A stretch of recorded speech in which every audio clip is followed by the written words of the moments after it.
അപ്പോൾ അതുകൊണ്ട് മാറ്റം വേണം എന്നുണ്ടെങ്കിലും എന്ത് മാറ്റമാണ് വേണ്ടത് എന്നുള്ള കാര്യത്തിൽ ഒരു അംഗീകാരവുമില്ല. ഇപ്പൊ പറയുന്നത് ഈ സെക്യൂരിറ്റി കൗൺസിൽ റിഫോം ചെയ്യാൻ സാധ്യമല്ലാത്തത് കൊണ്ട് നമുക്ക് ഈ UN വിട്ടിട്ട് വേറെ ഏതെങ്കിലും മാർഗം സ്വീകരിക്കാം എന്നൊരു ചർച്ചകൾ നടക്കുന്നുണ്ട്. അതിലവർ നോക്കുന്നത് G20 എന്ന് പറയുന്ന ഒരു ഗ്രൂപ്പുണ്ട്. ലോകത്തെ ഏറ്റവും പ്രധാനപ്പെട്ട രാജ്യങ്ങളുള്ള ഒരു ഇൻഫോർമൽ ഗ്രൂപ്പാണ് G20. അപ്പം സെക്യൂരിറ്റി കൗൺസിലിന് പകരം അതിലേക്ക് അവിടെ വീറ്റോ ഇല്ല, എല്ലാവരും ഈക്വലാണ്, അതിലേക്ക് മാറണം എന്നൊരു സജഷൻ ഇപ്പോൾ വരുന്നുണ്ട്. പക്ഷെ അതും ആരും അംഗീകരിച്ചിട്ടില്ല. G20 ഇല്ലാത്തവർക്കൊന്നും അത് അംഗീകരിക്കാൻ സാധിക്കുകയുമില്ല. അപ്പൊ അതുകൊണ്ട് സ്ട്രക്ചറൽ ചേഞ്ചസ് വരാൻ സാധ്യമല്ല എന്നുള്ളതാണ് എൻ്റെ അഭിപ്രായം. Thank you sir. Anyone more? നമ്മൾ we are 1 minute before to session. Any doubt സാറിനോട്? അദ്ദേഹം ഒരു അക്കാഡമിഷ്യനാണ്. മീൻ പറഞ്ഞ പോലെ നമ്മൾ ഒരു ലോങ് പ്രോസ്പെക്ട്, ഞാൻ അദ്ദേഹത്തിന് കൊടുത്തിരുന്നത് ഇന്ത്യൻ്റെ ഡിപ്ലോമസിയും റിലേഷൻസിൻ്റെയും പ്രവാസി ആൻഡ് റെമിറ്റൻസിൻ്റെയാണ്. It's a very vast area. അപ്പോൾ അദ്ദേഹത്തിന് വളരെ അദ്ദേഹത്തിൻ്റെ തോട്ട്സിൽ നമുക്ക് ഈ പറഞ്ഞിരിക്കുന്ന റെസ്ട്രിക്റ്റഡ് ടൈമിൽ തരും. എന്നിരുന്നാലും I will give you 1 more minute for the entire team. ഇനി സാർ ഇപ്പോൾ പ്രകാശ് സാർ ചോദിച്ച പോലെ any pertinent question he will give us a thought.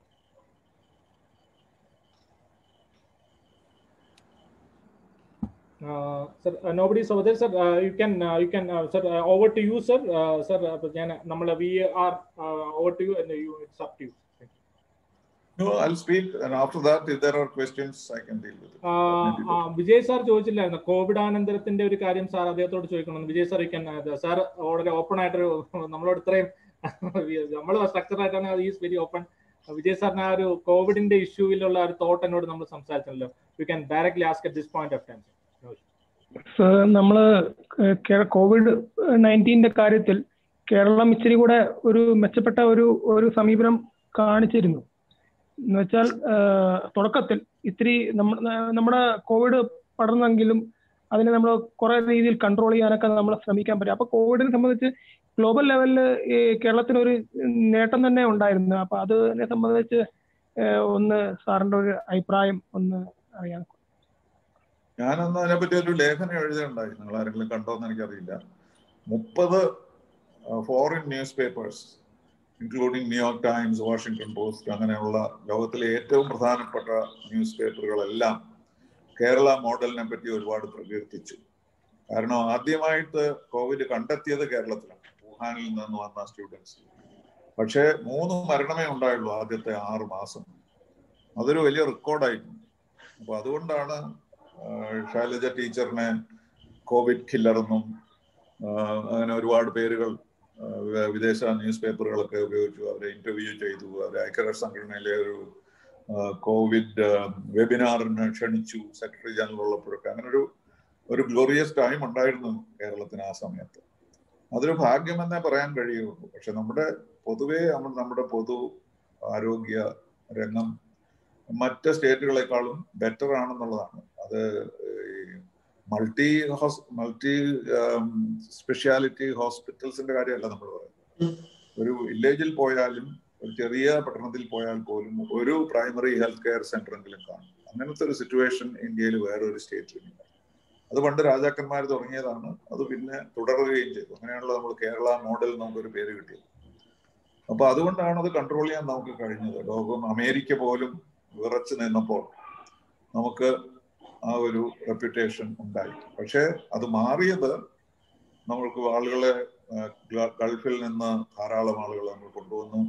കേരളത്തിന് പുറത്തു നിന്നും ധാരാളം പേര് വന്നു. ആ സമയത്ത് ഈ ക്വാറന്റീനെ പറ്റിയോ അതുപോലെ എടുക്കാവുന്ന പദ്ധതികളെ പറ്റിയോ ഒന്നും വലിയ ബോധമൊന്നും ഉണ്ടായിരുന്നില്ല. ടെസ്റ്റിങ് വളരെ കോമൺ ആയിരുന്നില്ല. അതേ സമയത്ത് അവരെ കൊണ്ടുവരാതിരിക്കാൻ നിവൃത്തിയില്ലായിരുന്നു. അപ്പൊ അങ്ങനെ ഗൾഫിൽ നിന്ന് ഓർഗനൈസ് ചെയ്ത ആളുകൾ കൊണ്ടുവരികയും ധാരാളം ആളുകൾ യൂറോപ്പിലും അമേരിക്കയിലും നിന്ന് ഭയന്ന് ഓടി വരികയൊക്കെ ചെയ്തു. അപ്പോൾ നമ്മുടെ സിസ്റ്റം അതിനോട് കോപ്പ് ചെയ്യാൻ കഴിഞ്ഞില്ല. 6 ലക്ഷം പേര് വരുമെന്നൊക്കെ ആയിരുന്നു ആദ്യം പ്രതീക്ഷിച്ചിരുന്നത്. പക്ഷേ ഭാഗ്യത്തിന് അത്രയും പേര് വന്നില്ല. ഏകദേശം 2 ലക്ഷം പേർ വന്നപ്പോഴേക്കും നമ്മുടെ സിറ്റുവേഷൻ വളരെ മോശമായി. അത് കഴിഞ്ഞ് പിന്നെ നമ്മുടെ ശ്രദ്ധ കുറഞ്ഞു.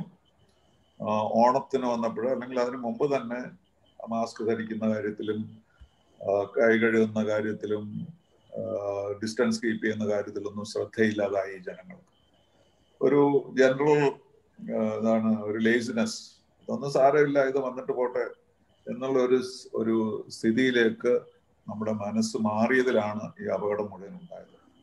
ഇന്ന് ഇന്ത്യയിലെ ഏറ്റവും മോശമായ സ്റ്റേറ്റ് മഹാരാഷ്ട്രയാണ്. അത് കഴിഞ്ഞാൽ നമ്മളാണ്. നമ്മൾ ചെറിയ സ്റ്റേറ്റ് ആയിട്ട് പോലും മരണങ്ങൾ വളരെ കൂടുതലാണ്, നമ്മുടെ ഇൻഫെക്ഷൻ റേറ്റ് വളരെ കൂടുതലാണ് മറ്റ് എല്ലാ സ്റ്റേറ്റുകളെക്കാളും. മഹാരാഷ്ട്രയാണല്ലോ ഏറ്റവും വലിയ സിറ്റി, ഏറ്റവും കൂടുതൽ സ്ലംസ് ഉള്ള സിറ്റി ഉള്ള സ്റ്റേറ്റ്. അതിനേക്കാൾ തൊട്ട് താഴെയാണ് ഇന്നത്തെ കേരളത്തിന്റെ സ്ഥിതിവിശേഷം. അതുകൊണ്ടാണ് സെൻട്രൽ മിനിസ്റ്റർ ഇന്നലെ എന്ന് പറയുണ്ടായി, കേരളത്തിന്റെ എക്സ്പീരിയൻസ് നമ്മളെല്ലാം പഠിക്കേണ്ടതുണ്ട്, ശ്രദ്ധ കുറച്ചെങ്കിലും മാറിപ്പോയാൽ വലിയ അപകടങ്ങൾ ഉണ്ടാകുമെന്ന് പറഞ്ഞത്. പക്ഷെ എന്നാലും നമ്മുടെ ഗവൺമെന്റ് വളരെ ജാഗരൂകരാണെന്നാണ് ഞാൻ മനസ്സിലാക്കുന്നത്. വേറൊരു സ്ഥലത്തുമില്ല ഒരു മുഖ്യമന്ത്രി ദിവസവും ഇതിനെപ്പറ്റി ജനങ്ങളോട് സംവദിക്കുന്നത്. പക്ഷെ അതിന്റെ ഇടയിൽ നമുക്ക് എത്രയോ പ്രശ്നങ്ങളാണുള്ളത്. സ്വർണ്ണക്കടത്തായാലും ഉള്ള UAE-യോടുള്ള ബന്ധത്തിലുള്ള വിള്ളലുകളായാലും ഉള്ള അത് മുഴുവനും രാഷ്ട്രീയവൽക്കരിച്ചിട്ട് നമ്മൾ ചെയ്യേണ്ട കാര്യം ചെയ്യാതെ ഇതിന്റെ എല്ലാം പുറകിൽ പോകുന്നു എന്നുള്ളതും ഒരു കാരണമാണ്. ദിവസവും നമ്മൾ ചർച്ച ചെയ്യുന്നത് സ്വർണ്ണക്കടത്താണല്ലോ, അല്ലാതെ COVID-19 അല്ലല്ലോ. അപ്പം അതും ഇതിന്റെ ഒരു അതുപോലെ കുറ്റകൃത്യങ്ങൾ ഒരുപാട് വർദ്ധിച്ചിരിക്കുന്നു. ഇത്രയും റേപ്പുകളും മർഡറുകളും ഒന്നും കേരളത്തിൽ മുമ്പുണ്ടായിരുന്നില്ല. അപ്പൊ ഇതെല്ലാം കൂടെ വന്നപ്പോ we are really in trouble. അതെങ്ങനെയാണ് നമ്മൾ ഇതിൽ നിന്ന് രക്ഷപ്പെടുന്നത് എന്നുള്ളതിന് യാതൊരു മാർഗവും ഞാൻ കാണുന്നില്ല. ഇന്ന് കുറച്ച് നമ്പേഴ്സ് കുറഞ്ഞു എന്ന് പറയുന്നു, പക്ഷെ അതിൽ കാര്യമൊന്നുമില്ല. അത് ടെസ്റ്റ് ചെയ്യുന്നുണ്ടോ, എത്രമാത്രം ടെസ്റ്റ് ചെയ്യുന്നു എന്നുള്ളതിനനുസരിച്ചിരിക്കും. അപ്പൊ അതുകൊണ്ട് നമ്മുടെ നല്ല കാലം ഭാഗ്യത്തിന് കിട്ടിയതാണ്. ഇനി ആ നല്ല കാലത്തിലേക്ക് പോകാൻ വളരെയധികം ശ്രമിച്ചെങ്കിലേ പറ്റുള്ളൂ. അതേസമയത്ത് ലോക്ക്ഡൌണിന് നമ്മുടെ ഗവൺമെന്റ് തയ്യാറില്ല. കാരണം ഇക്കണോമിക് സിറ്റുവേഷൻ വളരെ മോശമാകും, ആളുകൾ പട്ടിണി കിടക്കേണ്ടി വരും. അപ്പൊ അതുകൊണ്ട് ഒരു ബാലൻസ്ഡ് ആയിട്ട് പ്രിക്കോഷൻസ് എടുക്കുക, അതേസമയം സാധാരണ ജോലി ചെയ്തുകൊണ്ടിരിക്കുക എന്നുള്ള ഒരു നയത്തിലേക്കാണ് നമ്മൾ എത്തിയിരിക്കുന്നത്. അത് പക്ഷേ അതിന്റെ അവസാനം എന്തായിരിക്കുമെന്ന് ആർക്കും യാതൊരു ബോധവുമില്ല. എത്ര നാൾ ഇത് തുടരുമെന്നോ, എങ്ങനെയാണ് ഇത് അവസാനിക്കുന്നതെന്നോ, ഈ ലോകത്ത് എത്ര പേർ ശേഷിച്ചിരിക്കുമെന്നോ ഒന്നും ഒരു ശാസ്ത്രജ്ഞനോ ഒരു ആസ്ട്രോളജർക്ക് പോലുമോ പറയാൻ കഴിയില്ല. Anyone, anything to add to that? Sir, എൻ്റെ ഒരു സജഷൻ ഉണ്ട്. നമ്മൾ ഇന്ത്യൻ ഫോറിൻ റിലേഷൻസും പ്രവാസി ആൻഡ് റെമിറ്റൻസ് എന്ന് പറഞ്ഞ രണ്ട് പോർഷനാണ് ഞാൻ ഇദ്ദേഹത്തിനോട് ഷെയർ ചെയ്തത്. സർ, നമ്മൾ Indian relations even though we are somewhere we are getting that one from any PDF. നമുക്ക് ഒരുപാട് ഫോമാറ്റ്സ് നമുക്ക് അവൈലബിൾ ആണ്. മേ ബി അതിൻ്റെ ഒതന്റിസിറ്റീസ് റെസ്പെക്ട് നമ്മൾ എക്സാമിന് UPSCന്റെ അതിൽ നിന്ന് അവൈലബിൾ ആണ്. But we are concern or we are more concern on sir Kerala Pravasi and remittance. ഇതിൽ കേരളത്തിൽ തന്നെ ആരും ഇതിന് ഇതുപോലെ ഡിസ്കഷൻ നടത്തിയിട്ടില്ല. അപ്പോൾ അതാണ് ഞാൻ ഇദ്ദേഹത്തിനോട് ആദ്യത്തെ എൻ്റെ ഒരു റിക്വസ്റ്റ്. സോ എവരി വൺ ഞങ്ങൾ തമ്മിൽ ഡിസ്കസ് ചെയ്തപ്പോഴത്തേക്ക് ഞാൻ ഇദ്ദേഹത്തോട് റിക്വസ്റ്റ് തരേണ്ടത് അത് അങ്ങനെയാണെന്നാണ് എന്നോട് പറഞ്ഞത്. So I M putting that on your consideration. Yeah, I can speak about that. Shall I speak in English or Malayalam? Yeah, both, sir. Anyway, everyone can understand. No issue. Okay. Now the examination, they're all writing in English, right? Sir, there are around 30% of people who are going for Malayalam, but they are also very, concerned with the English. Also, no issues with that.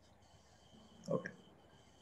Anyway, talking about remittances, I think we all know that is the biggest income that Kerala has for many years now. I don't remember the figures, I didn't pick it up, but everybody knows that Kerala lives on remittances. If in 1973 onwards, if Malayalis had not gone to the Gulf, we would have been really sunk. I don't know what we would have done, because the only thing that we had is this cash crops export, which has sustained us. At one time, C.P. Ramaswamy thought that Kerala could remain independent by simply selling cash crops and herbs and so on. We could manage to be an independent country. But that was an old-fashioned thinking. So, because we are a consumer state, we are importing everything. Whatever we eat, use, everything is imported. There's hardly any industry here. Even the industry which has now developed is technology, and that's all exported. There's no use of it for ourselves. But we create the money and there is wealth all around, partly because of, I'm talking about the pre-COVID period. mostly because of remittances and partly because of the IT industry and the usual traditional exports. That's all that we had. So we are always short of cash, but in terms of earning for the country, we were quite high. So foreign exchange earnings, etc., Kerala was very high. And so the government, the central government, had the obligation to give us whatever we needed. And that is how we managed to go on. So when this crisis happened, this was a moral question. Do we allow all of them to come back, or do we keep them there, hoping that situation will get better? But the situation was so bad that many people lost their jobs, and there was no way they could live on there because the companies disowned them. Nobody was still paying some salaries. So we opened up the doors, particularly for those who have lost jobs and who have no way of livelihood. We said all those can come back to India. And a lot of people came. Even the richer people wanted to come, but there were no flights. And therefore, some kind of a categorization was made. People were asked to register, but everybody did not come. Because as time moved, people became more confident, and the employees themselves wanted to keep them back rather than send them away. And so now people have started going back to the Gulf. I don't know, many of you may have seen this interview that Mr. Yusuf Ali gave to N.G. Radhakrishnan a couple of days ago. And he sounded very optimistic that most of these people can go back. And he says his profit levels have gone down by 15 to 20%, but it has been recovered. And both Saudi Arabia and the UAE have invested in the Lulu Group. And so he is looking at it very positively and with great optimism. But it will take some time for everybody to get back and get their jobs. And so we will have a cash crunch for some more time. And we cannot expect this Gulf bonanza, you know, the income from the Gulf as a permanent feature. Because all these countries want to do these jobs themselves. They want to reduce dependence on foreigners. And that sentiment is there in every Gulf country. But at the moment, they cannot do that. As a result, in some of those countries, there are more Indians or foreigners than local people. And local people are mere sleeping partners with businessmen from India, and that is how they survive. But still, it is reducing, and it will reduce even further. And one day or the other, we have to face the situation. But if it is gradual, we will be able to manage it. But if it becomes one flow, like it happened during early COVID days, that was a very difficult situation and also resulted in mass infections, which complicated matters. But my feeling is that as soon as COVID is over, or at least the severity is less, I'm sure more and more people will return, and the Gulf will become more active, and they will have investments, and things will get back to normal. That's all that we can hope and expect. But the scientists say that this is not going to happen in such a hurry. It may take time. It may take 1 year, 2 years, even. And that is a very gloomy prospect. So that is the situation as remittances are concerned. Thank you, sir. Sir, one thing to add that, sir, once this syllabus was set in, this was set in on the pre-COVID situation where obviously that was a pre-COVID situation. And the word mentioned was remittance, Pravasi remittance. So you have absolutely cleared on the prospect of the remittance from the prospect of a post-COVID consideration. We appreciate that. Sir, our thoughts are, sir, how this remittance in Kerala from the Pravasis and how that actually affects the Indian Kerala economy as a whole, or in a perspective in Indian economy. That would be the second point that I think I can leave. Both. Even if you take the national average, the contribution by Indians from the Gulf is very high compared to all other incomes that the government of India has, particularly in foreign exchange. So it is not only for Kerala, but we will have to share with the central government all these earnings. And therefore, we have our own share which come into our own banks, and also a share of the earnings of the government of India are also shared with India. For the GST, you heard about the crores of rupees that we are now getting from. So this is all comes out of these remittances. So it is helping Kerala, and also it is helping India. And if it stops, then we have to find other alternatives. We have to look for other countries in other parts of the world who may be wanting to take Indians. There are prospects, but they are faraway regions like Latin America, Africa, etc. Still, there are job opportunities. And that's not as attractive as the Gulf, because this is just 3 hours away or 4 hours away. And so, and the weather is suitable. You know, it's only hotter and hottest, like our weather. And the people are very generally friendly to Malayalis and so on. So all these advantages there are. But sooner or later, we have to find other locations, other directions we may have to move. And there are several studies being made as to where they can go, because all of them cannot work in Kerala. At least 40% of the people will have to go out. And that is the situation as far as job opportunities are concerned. And also now we have subcontracted all our heavy jobs to non-Malayalis. And they have become kind of permanent fixtures. And therefore, we don't do the kind of work we used to do earlier. Now we are giving it to them at a higher price than what they would have got in their own villages. So we have to adjust to that also. So those who come from the Gulf, they will not do the things that they were doing in the Gulf when they come here. When they come here, they become masters, not servants. And that also is a change which we have to cope with. Thank you, sir, on that one. Anyone having doubt on this remittance? Because sir has given on the both the pre and post. The session is open. After that, we will go to the. Hello. Kelkam, sir. സാറേ, ഒരു സംശയം, foreign റെമിറ്റൻസിനെ പറ്റി പറയുമ്പം നമുക്ക് കേരളത്തെ സംബന്ധിച്ചിടത്തോളമാണ് ഒരുപാട് ആളുകൾ നമുക്ക് പുറത്തുണ്ട്. അവരൊക്കെ തന്നെ നമുക്ക് വിദേശ നാണ്യം നേടിത്തരുന്നുണ്ട്. അതുപോലെ വളരെ വിദ്യാഭ്യാസ നിലവാരം ഉയർന്നു നിൽക്കുന്ന ഒരു സ്റ്റേറ്റ് ആണ്. പക്ഷെ ഇതൊന്നും തന്നെ നമ്മുടെ ഈ സംസ്ഥാന ഗവൺമെന്റിന്റെ സാമ്പത്തിക സ്ഥിതിയിൽ വരുന്ന ആ കാര്യത്തിലേക്ക് വരുമ്പോഴത്തേക്കും ഈ പ്ലസ് പോയിന്റുകളൊന്നും തന്നെ അവിടെ പ്രതിഫലിച്ച് കാണുന്നില്ല.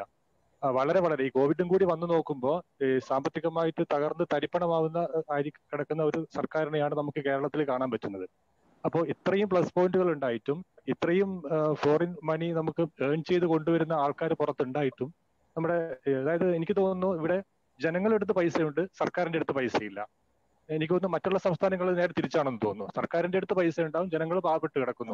നമ്മൾ ആസ് എ സ്റ്റേറ്റ് നമ്മൾ സർവൈവ് ചെയ്യുന്നത് 1973 മുതൽ തുടങ്ങിയതാണ്. ആ കാലഘട്ടം മുതൽ തന്നെ നമ്മൾ ഫ്ലോട്ട് ചെയ്തിരുന്നത്, സ്റ്റേറ്റ് ആയിട്ട് നമ്മൾ വികസനമൊക്കെ വന്നത് ഈ റെമിറ്റൻസ് കൊണ്ട് മാത്രമാണ്. അതാരും അംഗീകരിക്കുന്നില്ല എന്ന് ആരും പറയുന്നില്ല. ഈ ലോക കേരള സഭയൊക്കെ ഉണ്ടാക്കിയതൊക്കെ അതിന്റെ അക്നോളജ്മെന്റ് ആണ്. അവര് അംഗീകരിക്കണം. അത് എല്ലാ പൊളിറ്റിക്കൽ പാർട്ടിക്കാരും, ഇത് ലെഫ്റ്റിസ്റ്റ് പാർട്ടിയുടെ പോളിസി മാത്രമല്ല, എല്ലാ പാർട്ടിക്കാരും നമ്മുടെ പുറത്തുള്ള പ്രവാസികളെ പ്രത്യേകം ശ്രദ്ധിക്കുകയും അവർ തമ്മിൽ മത്സരമാണ് എത്ര കൂടുതൽ. അതുപോലെ അവര് തിരിച്ചും നമ്മുടെ നേതാക്കന്മാരൊക്കെ ഗൾഫിലൊക്കെ പോയാൽ അവർക്ക് പണം കൊടുക്കുക, സമ്മാനങ്ങൾ കൊടുക്കുക, അങ്ങനെ ഒരുപാട് കാര്യങ്ങൾ അവർ ചെയ്യുന്നുണ്ട്. അതുകൊണ്ട് അവരിവിടെ വരുമ്പോഴും അവരെ ബഹുമാനിക്കണമെന്നും അവരെ നല്ല നോക്കണമെന്നും ഒക്കെ നമ്മുടെ ആളുകൾക്കും വിചാരമുണ്ട്. അപ്പൊ അതിൽ നമുക്ക് കുറ്റം പറയാൻ പറ്റില്ല. തീർച്ചയായിട്ടും അതൊരു മ്യൂച്വൽ അണ്ടർസ്റ്റാൻഡിങ് ആയിരുന്നു. പക്ഷെ പെട്ടെന്ന് ധാരാളം ആളുകൾ വരികയും അവർക്ക് ജോലി കൊടുക്കേണ്ടി വരികയും അല്ലെങ്കിൽ അവർക്ക് ലോൺ കൊടുക്കേണ്ടി വരികയും വരുന്ന സിറ്റുവേഷൻ വരുമ്പോൾ നാച്ചുറലി അതൊരു പ്രശ്നമായി വരും. ഇപ്പൊ കോവിഡ് കഴിഞ്ഞുള്ള ലോകത്തെ പറ്റി നമുക്ക് ഇപ്പോഴും യാതൊരു ശരിയായ ധാരണയില്ല. ഇത് പല വേവ്സ് ആയിട്ട് വരുന്നു എന്നാണ് പറയുന്നത്. സപ്പോസ് ഒരു സഡൻ വേവ് യൂറോപ്പിൽ വന്ന പോലെ ഗൾഫിൽ വന്നാൽ പിന്നെയും ഇതേ സിറ്റുവേഷൻ തന്നെ വരും. നമ്മുടെ അവിടെ ഉള്ളവർ തിരിച്ചു വരേണ്ടി വരും പെട്ടെന്ന്. പിന്നെയും പ്രഷർ നമുക്ക് കൂടും. അപ്പൊ അതുകൊണ്ട് ആ കാലത്തെ പറ്റി നമുക്ക് ചിന്തിക്കാൻ പോലും കഴിയുകയില്ല. ഇതെങ്ങനെയെങ്കിലും മാറിപ്പോകും എന്നുള്ള ഒരു ഈശ്വരവിശ്വാസം മാത്രമേ നമുക്കുള്ളൂ. അതിനൊരു സയന്റിഫിക് ബേസ് ഒന്നും ഇല്ല. അപ്പൊ അതുകൊണ്ട് നമ്മൾ അവരെ റെക്കഗ്നൈസ് ചെയ്യുന്നില്ലെന്നോ കണക്കിലെടുക്കുന്നില്ല എന്നൊന്നും പറയാൻ പറ്റില്ല. കാരണം നമ്മുടെ ബഡ്ജറ്റ് നോക്കിയാൽ അതിന്റെ ഒരു വലിയ അംശം റെമിറ്റൻസസ് ആണല്ലോ, നോ ഡൗട്ട് അബൌട്ട് ദാറ്റ്. പിന്നെ അതിൽ നിന്ന് ജനറേറ്റ് ചെയ്യുന്ന മറ്റ് ഇൻകംസ് ആളുകളുടെ റെമിറ്റ് ചെയ്യുന്ന. നമുക്ക് പറ്റിയ ഏറ്റവും വലിയ അബദ്ധം ഇത് തുടങ്ങിയ കാലഘട്ടത്തിൽ ആളുകൾ പണം കേരളത്തിലേക്ക് അയച്ചുകൊണ്ടിരുന്ന ആ കാലഘട്ടത്തിൽ അത് കളക്ട് ചെയ്ത് ഇൻവെസ്റ്റ് ചെയ്യാൻ നമ്മൾ ശ്രദ്ധിച്ചതേയില്ല. ഒരു 1990 വരെയെങ്കിലും ഇതൊരു ഏതോ ഒരു അസാധാരണ സംഭവം, പണം വന്നു, അത് അവർക്ക് തോന്നിയ പോലെ ഉപയോഗിച്ചു, ബന്ധുക്കൾക്ക് അയച്ചു കൊടുത്തു, അവർക്ക് വലിയ ഗൾഫ് മന്ദിരങ്ങളൊക്കെ പണിഞ്ഞു, ഇപ്പൊ ഒരു വിലയുമില്ലാത്ത ലാൻഡ് വാങ്ങിച്ചു. ഞാൻ ഓർക്കുന്നു, കായംകുളത്ത് ഞങ്ങളുടേതായിരുന്നു ഏറ്റവും വലിയ വീട് ആ സമയത്ത്. ഇപ്പോ ഞങ്ങളുടേതാണ് ഏറ്റവും ചെറിയ വീട്. അത്രമാത്രം ഗൾഫ് മന്ദിരങ്ങൾ ചുറ്റും വന്നിട്ടുണ്ട്. അതൊക്കെ ഞങ്ങളുടെ വീട്ടിൽ ജോലി ചെയ്തിരുന്നവരോ കുടിയാന്മാരോ ഒക്കെ ആയിരുന്ന ആളുകൾ കുടിലുകളിൽ ജയിച്ചിരുന്ന ഒരു സ്ഥലത്താണ് ഇന്ന് വലിയ രമ്യ ഹർമ്മ്യങ്ങളൊക്കെ വന്നിട്ടുള്ളത്. അപ്പോൾ അതൊരു റിയാലിറ്റിയാണ്, അതൊരു സോഷ്യൽ റെവല്യൂഷൻ തന്നെയായിരുന്നു കേരളത്തിൽ. പക്ഷെ ആ പണമൊക്കെ ആ സമയത്ത് ബാങ്കിൽ ശേഖരിച്ച് അത് പ്രൊഡക്റ്റീവായിട്ട് ഇൻവെസ്റ്റ് ചെയ്യാൻ കഴിയുമായിരുന്നെങ്കിൽ നമുക്ക് ജീവിതകാലം മുഴുവൻ അതുകൊണ്ട് ജീവിക്കാമായിരുന്നു.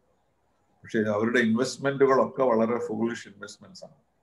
അവർക്കൊന്നും ആ വീട്ടിൽ നിന്നുകൊണ്ട് അത് ക്ലീൻ ചെയ്ത് ജീവിക്കാൻ പോലുമുള്ള സാധ്യതയില്ല.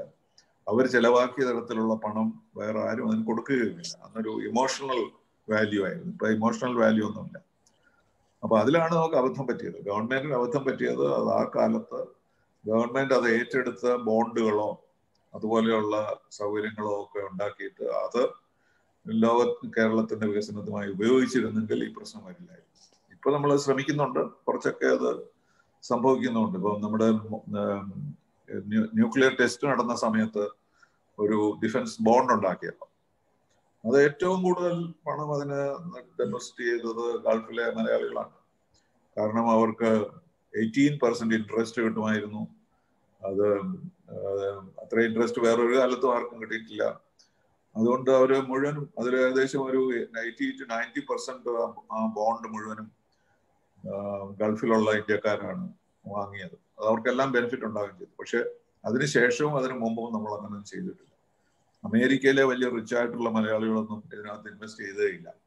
കാരണം അവർക്ക് സ്വിസ് ബാങ്കിൽ അതിൽ കൂടുതൽ പണം കിട്ടുന്ന അവർക്കറിയാം. പക്ഷെ ഇവിടെയുള്ള ഗൾഫിലുള്ള മലയാളികൾ അതൊന്നും അറിയില്ലല്ലോ. അവർക്ക് കേരളത്തിലേക്ക് വരണം എന്നാണ്, പണം ഇവിടെ വേണം എന്നാണ്. അപ്പം ഈ 18% കിട്ടുമെന്ന് കണ്ടപ്പോൾ ധാരാളം പേര് പണം ഇൻവെസ്റ്റ് ചെയ്യുന്നുണ്ടായി. അപ്പൊ അതൊക്കെ വളരെ താമസിച്ചു പോയി. ഇതിനൊക്കെ മുമ്പ് ചെയ്തിരുന്നെങ്കിൽ നമുക്ക് വളരെ കേരളം ഇന്നൊരു സിംഗപ്പൂർ പോലെയോ അല്ലെങ്കിൽ Sri Lanka പോലെയെങ്കിലും ആകുമായി. Thank you. Anyone on the same issue?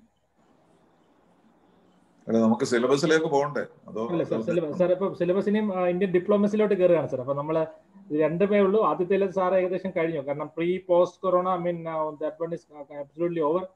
And sir Indian diplomacy എന്ന് പറഞ്ഞ ഒറ്റ വേർഡ് മാത്രമേ അതിനകത്ത് കൊടുത്തു, ഇന്ത്യൻ റിലേഷൻസ്. ഇന്റർനാഷണൽ റിലേഷൻസിൽ ബേസിക്കലി മറ്റേ സിവിൽ സർവീസിന്റെ സിലബസ് തന്നെ എടുത്തിട്ട് അതിൽ നിന്ന് 2-3 സാധനങ്ങൾ പിക്ക് ചെയ്തിരിക്കുകയാണ്. അത്രേ ഉള്ളൂ. ഒന്ന് ഇന്ത്യൻ ഫോറിൻ പോളിസി. പക്ഷെ ഇന്ത്യൻ ഫോറിൻ പോളിസി എന്ന് പറയുമ്പോൾ ഒരു ഐറ്റം എന്ന് പറയാൻ പറ്റില്ലല്ലോ. Indian foreign policy and foreign relations എന്ന് പറഞ്ഞാൽ അത് മാത്രം മതി ഇന്റർനാഷണൽ റിലേഷൻസ്. അതൊരു വലിയ വാസ്റ്റ് സബ്ജക്ട് തന്നെയാണ്. പക്ഷെ അതത്ര ശ്രദ്ധിക്കേണ്ട ആവശ്യമില്ല. പക്ഷെ ഒരു ബേസിക് ആയിട്ടുള്ള അണ്ടർസ്റ്റാൻഡിങ് വേണം. Something to add sir.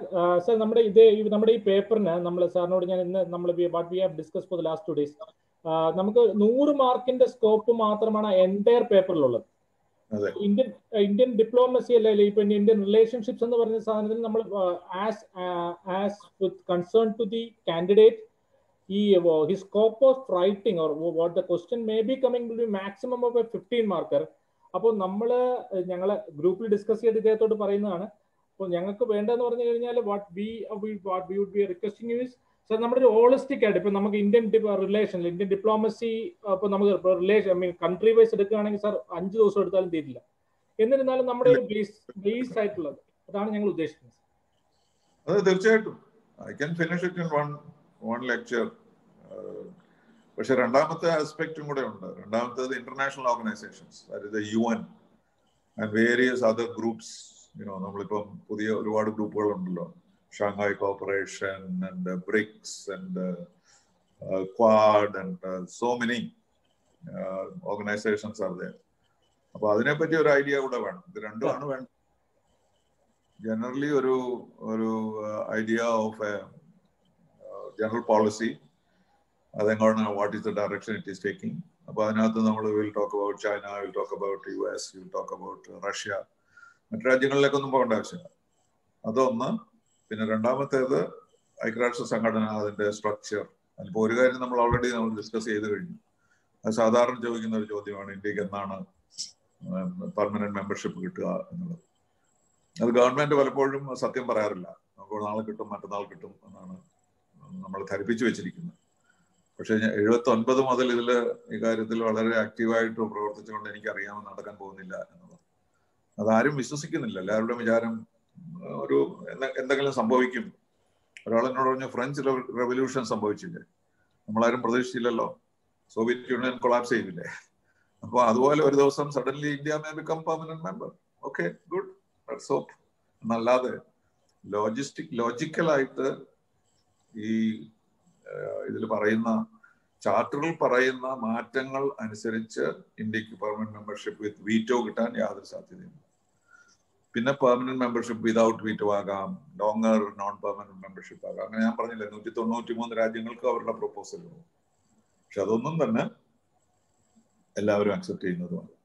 അപ്പൊ ആ ഒരു ഇഷ്യൂ. അതുപോലെ ജനറലി എന്താണ് UN ചെയ്യുന്നത്, അതിന്റെ ഫ്യൂച്ചർ എന്താണെന്നുള്ളൊരു അതൊരു few minutes we can take. Yes, sure sure. അത്രേ ഉള്ളൂ. I don't know whether I can finish before 9, പക്ഷേ maybe I can do another time.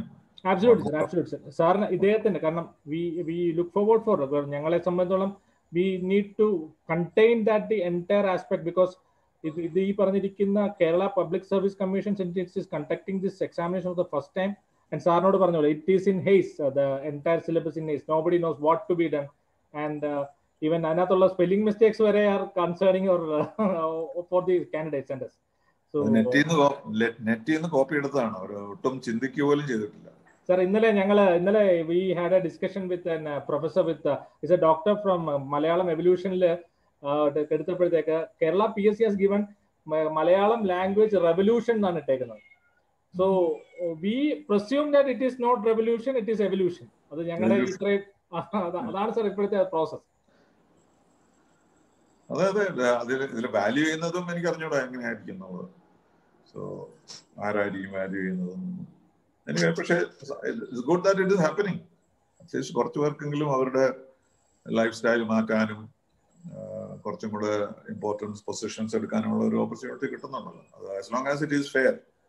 പക്ഷെ കേരള PSCയുടെ റെപ്യൂട്ടേഷൻ അത്ര നല്ലതല്ല, UPSC പോലെ അല്ല. അപ്പൊ അതും ഒരു ക്വസ്റ്റ്യൻ മാർക്കായിട്ട് നിൽക്കും ഇത് റിസൾട്ട് വന്നു കഴിഞ്ഞാലും.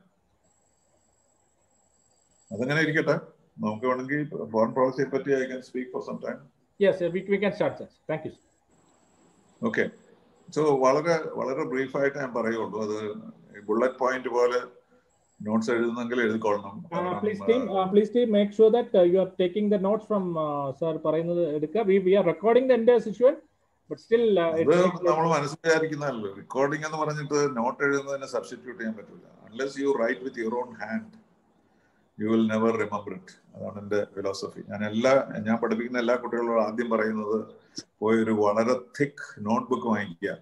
എന്നിട്ട് ആ മേശപ്പുറത്ത് വെച്ചുകൊണ്ട് വേണം എന്ത് വായിക്കുമ്പോഴും അത് ന്യൂസ് പേപ്പർ വായിക്കുമ്പോഴായാലും എന്ത് വായിക്കുമ്പോഴായാലും നോട്ട് ബുക്കിലേക്ക് എഴുതി വെക്കുക, ഒരു സമ്മറി ചെറുതായിട്ട്. അത് മാത്രമേ നമുക്ക് മുതലായിട്ട് കിട്ടുള്ളൂ. ഞാനിപ്പോൾ പറയുന്നതോ റെക്കോർഡ് ചെയ്യുന്നതോ ഒന്നും ആരും ഉപയോഗിക്കാൻ പോകുന്നില്ല. അതുകൊണ്ട് പെൻസിലും പേപ്പറും ഇല്ലാതെ അക്കാഡമിഷ്യനാണ്, നമ്മുടെ വളരെ സീനിയർ അക്കാഡമിഷ്യനാണ്. Please make sure that what is sir എല്ലാവരും ഞങ്ങൾ എല്ലാ ദിവസവും ചെയ്യാറുണ്ട്. No, so I'll give you like bullet points. I won't go into any detailed explanation unless you need it sometime. പക്ഷെ അതുകൊണ്ട് so I'll tell you point 1, point 2, point 3 like that. And so if you can summarize it in your own notebook, it'll be very good. Okay? Okay, sir. So the first is, why do you need a foreign policy? All of you will give different answers, I know, but we don't have time to try out all those answers. I'll tell you the answer. The answer is development. I don't know how many of you have thought about that. Foreign policy, the objective, development ആണ് എന്നാരും പറയാറില്ല. നല്ല ബന്ധങ്ങൾ സ്ഥാപിക്കാനാണ്, കച്ചവടം നടത്താനാണ്, പ്രവാസികളെ നോക്കാനാണ് എന്നൊക്കെയുള്ള ഉത്തരങ്ങളായിരിക്കും നമുക്ക് കിട്ടുക. പക്ഷേ എൻ്റെ ഡെഫിനിഷൻ അത് ഇക്കണോമിക് ഡെവലപ്മെന്റിന് വേണ്ടിയാണ്. ഇന്റേണൽ പോളിസി പോലെ തന്നെ ഫോറിൻ പോളിസിയും ഡെവലപ്മെന്റിന് വേണ്ടിയാണ്. എന്തുകൊണ്ടാണ്? Because development needs peace and tranquility. No country can develop in an atmosphere of conflict or war. Suppose we have to have a war with Pakistan every third day or China every 2 months. What development can you accomplish? So the most important thing is to avoid conflict, avoid a situation of abnormality and conflict. To prevent that, you need diplomacy. Because diplomacy is another form of war. Where diplomacy fails, war begins. That is the first point. That is peace and tranquility in and around India. That is the first one. Second one is no country is self-sufficient in everything. We all need one thing or the other. Even the most powerful country in the world, United States, needs so many things from other countries. Without Indian technological experts, do you think US would have developed so much? Without oil from the Gulf, do you think United States could have managed their life? So, and coming down to the poorer countries, it is more and more. You need technology, you need financing. India, for example, we need technology, financing, brain power we give, but in return we need that. So we have a lot of things to share with other countries. Similarly, we have many things to gain from other countries. So foreign policy is based on that. How much can you gain from a country and how much can we give them in return? Because the whole thing is a matter of negotiations. So these are the 2 points. One is peace and security. Second, resources to be shared with other countries. These are the 2 objectives of foreign policy. Now let us look at the history of our foreign policy very quickly. When India became independent in 1947, the world was divided into 2 blocks. The Western bloc led by the United States and the Eastern bloc led by the Soviet Union. So the choice was to join one of them, because that was the way in which it was. All independent countries belong to one bloc or the other. And Pandit Jawaharlal Nehru invented what he called non-alignment and said that we are not joining either the Western bloc or Eastern bloc. Because he said, Western bloc, how can we join? We have just become independent from the Western bloc. And secondly, there was no attraction for communism at that time. And therefore, we are not interested in the Eastern bloc either. But this non-aligned movement picked up momentum. Most of the countries who became independent after us joined the non-aligned movement. It was formalized in 1962 in Belgrade. And it grew, and by the time of the end of the Cold War, there were about 111, 112 countries in the non-aligned movement. And what was the essence of non-aligned movement? Simply, it is one, independence in thinking and freedom of action. That is, anything that you do is not dependent on somebody else's advice, as it would be if you are in a bloc. If you are in the Western bloc, the bloc, United States will tell you what to do. The Eastern bloc, Soviet Union will tell you what to do. So we said, no, we may support Soviet Union at one time, we may support United States at one time, but that will be on the basis of our own judgment. So non-alignment is not simply not being aligned. It is simply a matter of taking decisions on our own. And beyond that, there was a certain ideology also attached to non-alignment. That is anti-imperialism, anti-colonialism, against anti-apartheid, anti-racism, pro-Palestine. And these were the fundamental rules regarding non-alignment. So you have your decision-making will be your own, number one. It doesn't mean you will not side with either of the blocs and will cooperate with either of the blocs. We will. But fundamentally, anti-colonialism, anti-racism, anti-apartheid will be part of our faith. And this obviously put us in the wrong position with the Western countries, because all these anti-colonialism, anti-racism, anti-imperialism, etc. sounded like this is anti-West. And so the Americans declared as an enemy of the people. And so we couldn't make any headway with India-US relations, because United States looked upon it as immoral. Non-alignment is immoral.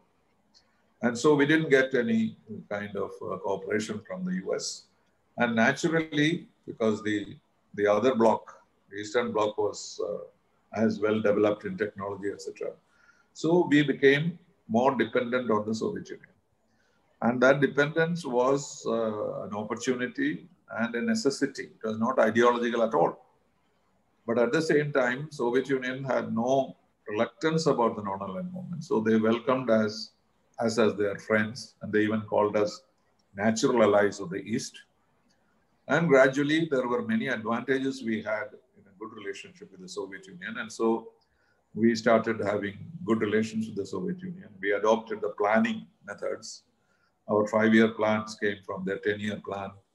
And then when you have small, very limited resources, planning is important. Then they were willing to buy our goods. You know, our goods were not acceptable to the Western world. But Soviet Union was not so well developed, so they were quite happy to buy our Ludhiana sweaters and Panama cigarettes and so on. While Western world only bought handicrafts or herbs and things like that, very limited. But we had a rupee payment arrangement with the Soviet Union. And we gave them goods, and they gave us back very valuable material, industrial goods, you know, all these steel plants and all the major industrial plants came from the Soviet Union, as against not cash, as against all these things that they were buying from us. This was a win-win situation for both of us. And therefore, clearly, India was leaning towards the Soviet Union. And as a result, during the Cold War, we were seen by many countries that we were kind of attached or aligned to the Soviet Union. But we must remember that we had no military relationship. I mean, we purchased armament, but there was no bloc arrangement. But even that was changed at one point in history, in 1971, for the Bangladesh War. We even have a treaty. We even had a treaty with the Soviet Union. And then in Afghanistan, when Soviet Union came and rescued Afghanistan from the revolutionaries, we supported Afghanistan. So all these turned India against the United States. And though both of us were democracies, we were considered unacceptable to them. And therefore, that period, the early period, we had difficulty with the United States. And they considered ourselves to be in the wrong group till the end of the Cold War. And this period, what I call the golden period in India's foreign policy was from 1947 to 1962. That's the time when we had virtually the world leadership of the non-aligned movement. India's model of our freedom struggle and the way we developed ourselves, our 5-year plans, all these were well respected by the developing world. But the biggest blow came to us in 1962. All our plans went haywire when China invaded India. We were least prepared for it. Our weakness was visible. We could not even fight a war. We virtually ran away from the Chinese, and China took over the whole of Arunachal Pradesh, whole of Aksai Chin, and about 43,000 square kilometers went to their hands. And then they declared a ceasefire and withdrew for their own reasons, because they said this was merely to teach India a lesson. But this exposed our weaknesses, and India became less respected in the world. And therefore, we needed to have a pragmatic period. Pandit Nehru was shocked by what happened, and he passed away. We had Lal Bahadur Shastri for a while, and then Mrs. Gandhi. And then, having learned the lesson from China, we developed a pragmatic foreign policy. And that is what we had from 1962 to 1990, till the end of the Cold War, in which we developed our relationship with the Soviet Union and very many other countries, with developing countries. We developed our trade, and we managed to survive and also provide leadership to the non-aligned world till 1990. and our relationship with the Soviet Union became very important. But at the same time, we are not dependent on from military kind of thing. That even the 1971 treaty was forgotten, and we were very independent of the Soviet Union. Soviet Union had many plans against China and Soviet United States, etc., but we are not a party to that. And then suddenly the Soviet Union collapsed. And that was as bad as COVID today, because it was most unexpected. A structure of relationship that we had suddenly collapsed. Nobody expected the Soviet Union to collapse.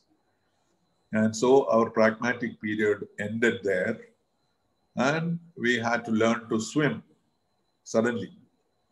And so we completely changed our foreign policy and our economic policy between Dr. Manmohan Singh and Mr. Narasimha Rao. And I think these two gentlemen have done a great service. Maybe Narasimha Rao is perhaps one of the best prime ministers we ever had, because he had the ability and the strength and the courage to face the situation squarely. And he liberated the economy, opened up the country, became close to the United States, established diplomatic relations with Israel, and generally we allowed foreign investment. As a result, in that period, we achieved 11% growth rate as against 3% earlier. So that period was extremely interesting. And from 90 onwards, our economy was booming. We had problems with China, continued on the borders, etc. But we also had some kind of arrangement with China that we said that border issue, we'll set it aside and we'll have normal relations with China. And this agreement of 1993. So in every way, we developed our foreign policy. Of course, we were not rich or prosperous, but our economic development came up and we became acceptable to the Western world. And the Soviet Union continued to be friendly with us, because even during this period, 70% of our arms and armaments and technology came from the Soviet Union. The advantage of Soviet Union was they not only sold equipment, but they also gave us technology. So all the technology we have, all these huge machinery and equipment factories, and even education, IIT, one of the IITs was built by the Soviet Union. And so we had the best of both worlds in a sense. And it went on. And then some normalization of relations with the United States took place. It was President Clinton in 1997 that he said that we must normalize relations with India. And they started looking at what the problems were. And the problem was obvious because we had not signed the Nuclear Non-Proliferation Treaty, which is fundamental to America's relationship. Only 3 countries did not sign out of the 193. 190 countries signed the NPT, but we did not sign it. And we have declared that we will not sign it because it is discriminatory, which means it favors 5 permanent members and prohibits others from nuclear activities. And this we said unacceptable. And Pakistan also did not sign because we did not sign it. And Israel did not sign it because the Arabs were not recognizing it. So these 3 countries kept out of the NPT. And this was a major complaint with them. And the Vajpayee government in 1998, I'm moving very fast. In 1998, when our relationship with the US was improving, and President Clinton was hoping to go to India in 1997 or early 1998. And then the government changed. Mr. Gujral had to resign, and we had Vajpayee with a strong majority. And within 31 days, Mr. Vajpayee surprised everybody, particularly the Americans, and exploded the bomb and declared itself India as a nuclear weapon state. And this was really the end of the world for the Americans. They were so wild and mad. I was there at that time in Washington. And I saw it with my own eyes, how much anger they had. They stopped all business with India. At one time, it looked also they will throw out the 3 million Indians out of the United States. They did not know what to do with India. They kept saying, we have to punish you, whatever is the punishment you must take. We don't want to hear any arguments from you, etc., etc. It was a very tough period. Americans would not even talk to us. They didn't want to hear our arguments. And they propagated that India was acting against Pakistan and China. So this was a first-class crisis for us. Investment began to dwindle. The Americans were openly hostile. And then it was necessary somehow to rescue this situation. And then started these conversations between Mr. Jaswant Singh, you may have heard, and Rob Talbot of the United States. They had conversations for 2 years, how to normalize relations with India. And we gave many assurances that we will not expand our nuclear arsenals beyond a point. We will do it only we will not use it only for deterrence, not to allow others to blackmail us, but we will not go beyond a limit. We will be willing to give up our nuclear weapons the day everybody else gives up. So on the basis of all these guarantees, President Clinton went to India in March 2000, and Vajpayee came to United States in 2000, December. And that's when I left Washington. And by then, the relationship got normalized. And the only thing remained was the nuclear question. There was a lot of understanding, but there was no agreement. And when I left, I thought there would be no agreement. It will have to be an informal arrangement. But suddenly, President Bush decided that we must have an agreement with India. And Dr. Manmohan Singh agreed. And in 2005, they announced a nuclear deal.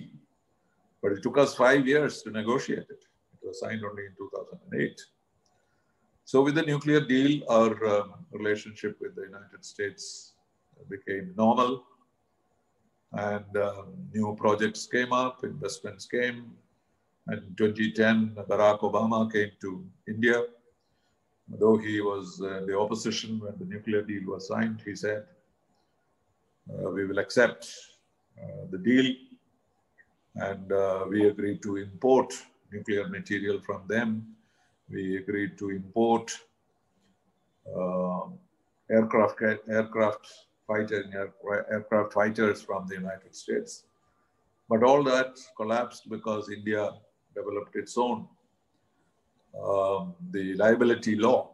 So we made our own law saying that if all this happens and we buy nuclear material, if there is an accident, the supplier will have to pay for it. And this, the Americans, was unacceptable. Russians accepted it, so the Americans said, nothing doing. Whatever happens after we sell nuclear material to you, it is your responsibility. And that is what the international law is also. And therefore, no nuclear trade with the Americans even till today. But we are working out, trying to find out from some formula. And my mind thinks unless we change that liability law, there is no way we can have any nuclear trade with the United States. But that doesn't matter. This nuclear deal enabled us to buy material from others. And things were fairly normal, but towards the end of the UPA-2, Dr. Manmohan Singh's days, say after 2010 to 2014, things were not very good in India, with all the scams and problems. And Dr. Manmohan Singh had no time to be bothered about foreign policy. And therefore, our relationship with the US suffered a little bit. They made various proposals to cooperate in the Indian Ocean region. We did not accept that. We didn't want too much of an alliance with the US. So there was some kind of distancing from the US. And so that period, the globalization period, ended in 2014 with the end of the Congress regime. And then we faced an altogether new situation. The BJP government under Mr. Modi. And Mr. Modi completely changed India's foreign policy. So from 2014 onwards, after an ideological foreign policy, a pragmatic foreign policy, a globalized foreign policy, And now we have what is called an assertive foreign policy. And it started in 2014. And the fundamental objectives he announced. No other prime minister had said these 1, 2, 3, 4 things we want. And he announced that. He said, first, I want security. Second, I want development. Third, I want good relations with my neighbors. And fourth, I want Indian Pravasis to be protected. So these are the 4 fundamental pillars of India's policy. And in this, United States was very crucial. So though the Clinton administration had refused visa for Mr. Modi when he wanted to go on a personal visit to United States, for 5 years, they did not give him a visa, saying that he had killed Muslims in Gujarat. So I met Mr. Modi in 1999 in Washington as an ordinary BJP worker. And after that, he was never able to come to United States. But the moment he became prime minister, the American ambassador went to his house and gave him a visa. But Mr. Modi did not take it as a complaint against the Americans. He said, fine, I need the United States, so I go there. So he made 5 visits to the United States. And each visit, our relationship became more and more cordial, more and more meaningful. And the climax was reached in 2016, when Mr. Modi made his 5th visit to the United States. And in addition to all the other aspects, we became a major defense partner of America. And this was a major shift in our foreign policy. And there was a great relationship between Obama and Mr. Modi. And Obama made a 2nd visit to India. This is the first time that an American president makes a 2nd visit to India or any other country that matter, except the allies. And he came because Mr. Modi assured him that the 2 countries will collaborate in keeping peace in the Indian Ocean region. Because China was becoming very aggressive. China had become a major power, competing for #1 position against the United States. Russia was indifferent to that and not willing to stop the Chinese. And therefore, the Americans wanted somebody to stop the Chinese. And so this thought came up that 4 countries, 4 democracies in this region, that is United States, apart from US, India, Australia, and Japan, will develop a kind of partnership. And that is the reason why Mr. Obama came in 2015 as a Republic Day guest, the first time an American president became a guest on the Republic Day, and he signed this agreement, and our relationship reached a new height. And in 2016, Narendra Modi went to the US and declared at the US Congress that now there is a new symphony in India-American relationship. And that was the highest point in our relationship with the US. And therefore, this assertive diplomacy made us very independent, at the same time closer to America and the industrialized countries, because that is where we needed cooperation. Digital India, Make in India, all these projects were dependent on technology and finances, resources from the West. So we went on beautifully. But then suddenly there was a change in the United States. Donald Trump came onto the field as president, and nobody knew what this man was going to do. He was unpredictable. He said different things on different occasions. He started making foreign policy on the basis of his tweets every day. And nobody knew what he wanted. He was very friendly with China. Then he went to a trade war with China. He was angry. He wanted to destroy North Korea, but then he started hugging the North Korean president, calling him my friend, sending him love letters. Russia, he wanted to be very friendly, but it was suspect that Russia had brought him to power. China, he didn't know what to do. So suddenly uncertainty set in India's own foreign policy. And we did not know whether we could depend on the Americans. But Mr. Modi made a visit in 2017, not very long after Trump came. And there was a working relationship worked out. It was not as warm as it was, because Mr. Trump was critical of our trade advantage. America had a trade deficit with India. He made much of it. It's only $55 billion or something. And he kept saying that you are exploiting United States and created new problems in the relationship. Then Mr. Modi had to rethink his foreign policy. And therefore, he decided to distance himself from the United States a little bit and become more friendly to China and to Russia. And that is why he went to China. He went to Wuhan. Now, of course, Wuhan is famous for other things, or infamous.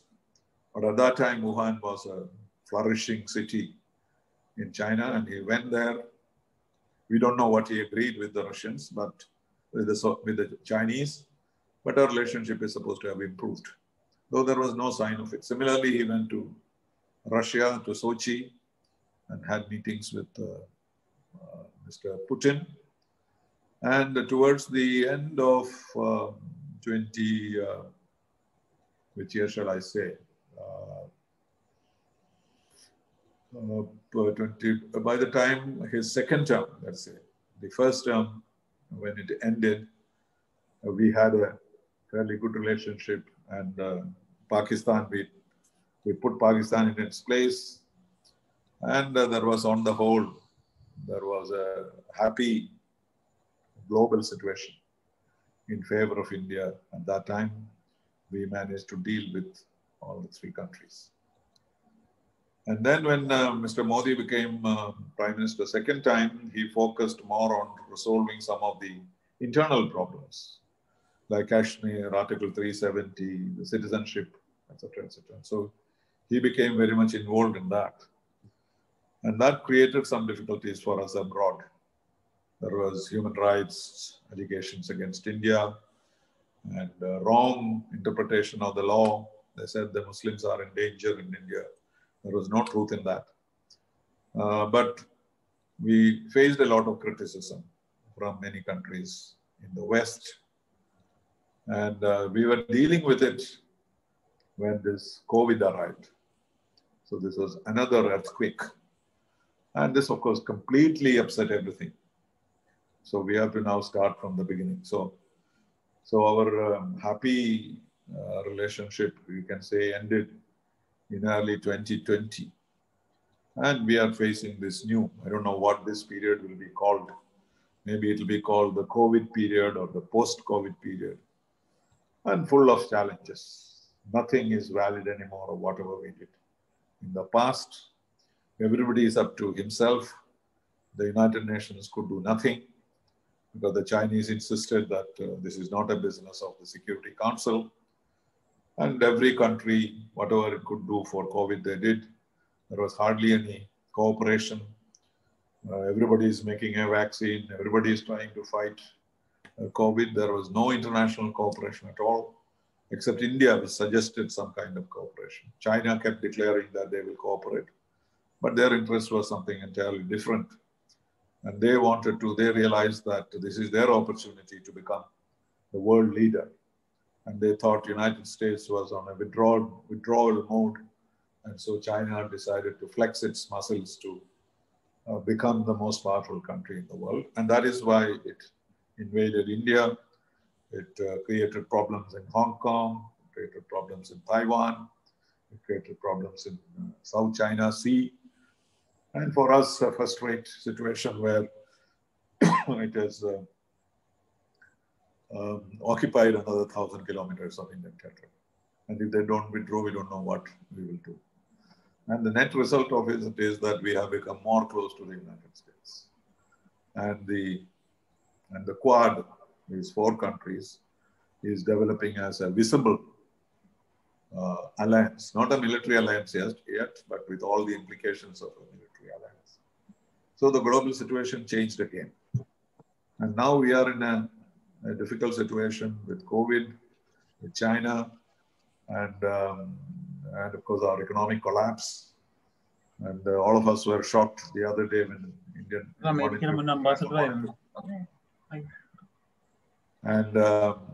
Bangladesh is going to be better than us. And that was a big shock to all of us. And that is the reality. So we have these multiple problems, and it's a huge challenge for India, and we do not know. But people still have faith in Mr. Modi, though he is being criticized for being a fascist and Hindu fundamentalist and this and that. But people still vote for him because they don't see an alternative to him even till today. And that is where we are. So we cannot describe the situation. So we have to wait for the COVID to end, the elections to be completed. We don't know who will be the next president. All indications are that Biden will win, but that is not going to make any difference between Biden and Trump. We don't have much to choose. Both of them will hopefully in the new circumstances will be closer to India, and they will want to fight China with India's help. So I expect good relationship with the United States, whether it is Biden or whether it is Trump. So this is where we stand. Yeah. So as you can remember the sequence from 1947 to 2020, at least very quickly, and all these words and trends, if you have in mind, if there is an odd question about foreign policy, you should be able to answer. Because this is not the full story. There is so much more. Absolutely, sir. Thank you. Sir has captured from the entirety from 1947 to till now. I think most of everyone have wrote the points on that. And the session is open because the area what he have given, he has entirely covered the entire process. Now the session is open. We expect some pertinent questions for him. But how much time do we have? Sir, 15 minutes more, we will log it off, sir, because since you have joined by 8, we will close it by 9:15. Sir? My lunch bell is ringing, but that doesn't matter. So, dinner lunch, I said. Dinner bell is ringing. Sir, 9:15, we will let you go, sir. No, 9:20 is fine. Okay, sir, thank you. But I think for international organizations, we'll need another session. Yeah, obviously, sir. We will go for another session, sir, because see, we will, as of you have done from 1947 to till date, the points are think tank. We don't have anything more to do beyond that. So no, you can call me, and also I will send you all the articles I've been writing recently. I write about 3 columns a week. Right. Including the Hindu. You may have seen me in Hindu. I write once a month for the Hindu. But I write for several other newspapers. And I write these with the idea of educating our civil service aspirants. That's what I have in mind. So I write as political columns, but they are meant for them. So that's a huge collection. So I shall send you some selected ones which you can share with us. Yeah, absolutely, sir. We are looking forward for that one, sir. Thank you, sir. That'll be additional. And sir, this week I'm writing about prospects of US elections. I have something coming in the Hindu next Friday, and also in other web portals and university portals, etc. Thanks. Which will come in the next few 3 days, including Manorama online. And I write twice a month for Manorama, 4 times for something called The Lead, 2 times for the Manipal University, 2 times for something called Readif.com. So there's plenty of material, so you can choose some of them and read it. And that will give you some explanations about what I said. Thank you. Now please ask. Yeah, Anil sir, the session is open for him. Please, everyone be ready with the questions. So we only have around 10 minutes with him. We should leave him left for the lunch. Or the dinner. Thank you. So Anil sir, please. Sir.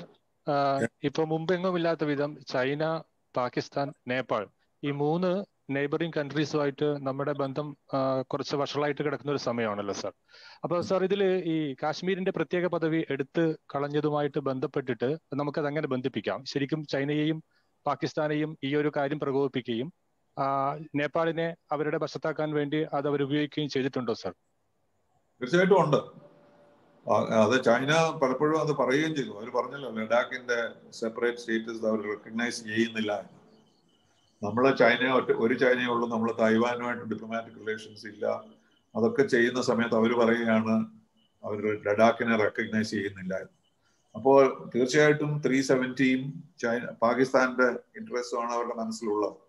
പക്ഷെ അതിനേക്കാളും പ്രധാനമായിട്ടുള്ളത് അവരുടെ global ഡോമിനേഷനുള്ള ആഗ്രഹമാണ്. അപ്പോൾ അവർക്ക് ഇപ്പോൾ അത് നേടിയെടുക്കാൻ കഴിയുമെന്ന് അവർ വിശ്വസിക്കുന്നു. കാരണം അമേരിക്കയ്ക്ക് അതിനുള്ള കഴിവില്ല. ഡൊണാൾഡ് ട്രംപ് എല്ലാം ഡിസ്ട്രോയ് ചെയ്തു. കോവിഡ് അത് ബാക്കി നശിപ്പിച്ചു. റേഷ്യൽ കോൺഫ്ലിക്റ്റ് ഇതെല്ലാം കൂടെ കൊണ്ട് അമേരിക്ക വീക്ക് ആവുന്നതിനനുസരിച്ച് അവർക്ക് നേതൃത്വം എടുക്കാം. അപ്പൊ ഈ രണ്ട് ഫാക്ടറുണ്ട്. ഒന്ന് പാകിസ്ഥാന്റെ പരാതികളും പാകിസ്ഥാനുമായിട്ട് ചേർന്ന് നിൽക്കാനുള്ള ആഗ്രഹവും, രണ്ടാമത്തേത് അവരുടെ തന്നെ ഗ്ലോബൽ അംബിഷൻസ്. ഇത് രണ്ടും പ്രധാനമാണ്. പക്ഷെ എനിക്ക് തോന്നുന്നത് അമേരിക്ക പെട്ടെന്ന് റിക്കവർ ചെയ്യുമെന്നും അവർക്കൊരു ഗ്ലോബൽ ഡോമിനേഷൻ ഉടനെ കിട്ടാൻ പറ്റുകയില്ല എന്നും അവർ ഇന്ത്യയുമായിട്ട് കോംപ്രമൈസിന് തയ്യാറാകുമെന്നാണ് ഞാൻ വിശ്വസിക്കുന്നത്. പാകിസ്ഥാനുമായിട്ട് നമുക്ക് പറയാൻ പറ്റില്ല ഏറ്റവും മോശമായ സമയമാണെന്ന്. It was there for some time. After we stopped conversations with them, we have had no dialogue with Pakistan. And so it's a bad situation. We are ready to hit back if they do anything. And also there's a standstill in Pakistan. And they are simply, abusing India, going to the UN and talking about India, etc. But terrorism is supposed to be a little bit lighter now. Not too many terrorist activities. But you can't say. Anytime it can happen. And Kerala is particularly targeted because some of our people have joined some terrorist organizations. And that is why this complexity about all this gold smuggling and all that, because it has security implications.